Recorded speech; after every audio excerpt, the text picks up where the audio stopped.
าวไปมิดจอยหรือลืมคนคอยท่าข่าวเฝ้ารอผู้บ่าวยืนโตลมหนาวจนมึน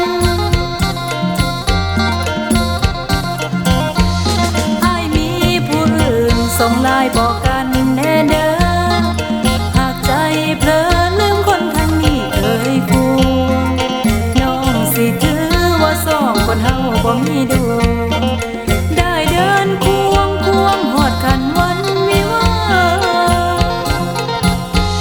บ่ลืมสาวนาช่วยส่งข่าวมาเสมอมีคนรอเจอไอ้ที่บ้านไร่ปลายนาหอดแล้วหน้าหนาวโตน้องขอทวงสัญญามีคนคอยท่าไอ้กลับบ้านนาเด้อชาย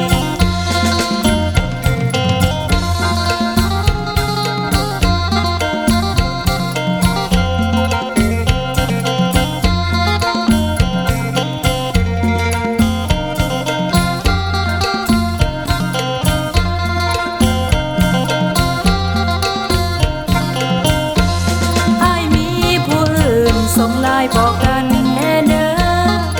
หากใจเพลอลืมคนทางนี้เคยควงน้องสิถือว่าสองคนเฮาบ่มีด